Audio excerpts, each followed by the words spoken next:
Hey, what's going on everyone? My name's Aiden, aka Roland WWFC, that's my Xbox Live gamer tag. And welcome to Game Week 11, and this is my review of Game Week 11. Firstly, let's start at my points, and OMG, this is like double what I've been getting, well I think it is actually, for the last 2 weeks. It's pretty much ridiculous, and firstly I apologise for not uploading any videos. I've been working full time, and apologies, I just really haven't been able to just get the videos out, unfortunately. But let's stop wasting time, let's just go into Game Week 11. 64 points. This is like ridiculous compared to my other game week scores, as I was saying, and it's made even better when you see a couple of players in my 11 didn't even play. I believe 2 didn't play, so it's completely and utterly ridiculous that I outscored myself massively, and 2 players didn't play. So let's just jump right into it. So in goal, Friedel. He made 11 saves and got me 3 points. Now, this guy was possessed. I was watching the game, and to make 11 saves, is pretty ridiculous. I hate to put it this way, but I'll just say it. Americans, or North Americans, or whatever, Canadians, what have you, they find football boring because there's not enough goals. Now, whilst there was only 4 goals in this game, Brad Friedel saved so many goal line scrambles. I defy anyone from anywhere basically in the world to say that that game was boring. It was so many goalmouth scrambles, it was unbelievable. But he got me 5 points. 3 for the amount of saves he made, and 2 points for 90 minutes. He conceded 1 goal, so unfortunately I didn't get a clean sheet bonus. Just in front of him in that game was Ledley King. Again, in regards to fantasy football, he only got 2 points for the amount of minutes he played, but that doesn't really tell the story of the game, because although the game takes a statistical point of view, you've got to watch the game, and you're in awe of how much goalmouth scrambles there were, and how there wasn't more than 4 goals in the damn game. But moving on, Jose Enrique, he got to me at 6 points. A very rare clean sheet for me. I don't get many, but when I do, it tends to come from this man.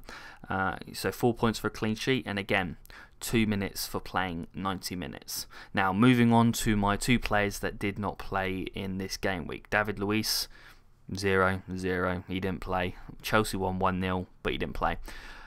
Basingwa, he's been pretty much nailed on at right back, but I believe he got a red card last week. And Andreas Villas-Boas, that's my attempt at trying to put on like a Portuguese, not accent, but say his name properly. Shockingly to me anyway, decided to drop him. In his place, he brought in Ivanovic, who's much more of a defensive right back, whereas Basingwa's your wing back. He bombs up and down that wing to great effect. Proving as much of a nuisance up in the enemy's box rather than helping out in his own box. But he didn't play single minute.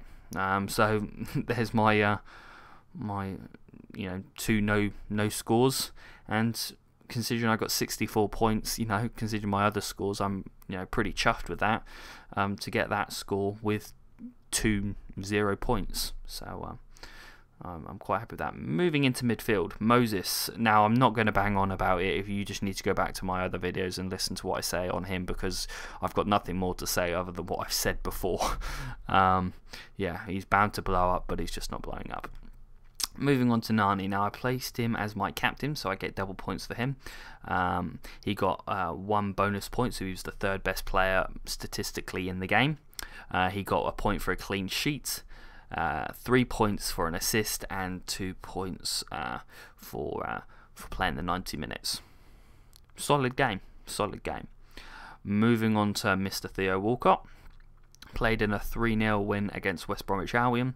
Again, got a point for a clean sheet, 3 points for an assist, which I was watching when he was one-on-one with the goalkeeper and he couldn't score.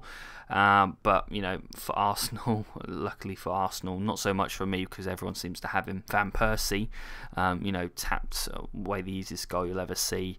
And, you know, he's probably my pick to, if you can get him in, get in Van Persie. That guy's scoring an absolute ton of goals. I don't have him, but, you know, I'm kind of going against my own advice here. Whatever I say, people, go opposite to whatever I say. Except for Van Persie, get Van Persie in. Moving on to Silva. He's effectively the heart of the Man City team. Anything, you know, that goes to this guy, he makes something happen. He's just an absolute outstanding player. So diminutive, you know, so small, but yet he just outmaneuvers the bigger players and just, you know, makes them look like they're walking in like quicksand or something. He's just a joy to watch, and thankfully for me, he's you know, in fantasy football, getting the rewards again. So he's got me what is it? It's 8 points there. He scored a goal, 5 points for a midfielder. You know, that's pretty good haul. 2 points for playing 90 minutes, and again a bonus point.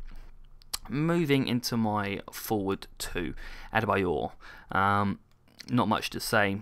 Got a bonus point, 3 points for an assist, and played 90 minutes. I can't really add much more into that. Agbonlahor. Now, as I've said previously, this guy's been my big signing. I kind of looked at him. I'll give some history on why I selected him when I did, you know, a couple. I think it was like 4 or 5 game weeks ago, I think it was. Basically, I looked at his history and he had one bad season, which was last season. Every other season, the guy's had around 130, 140 points.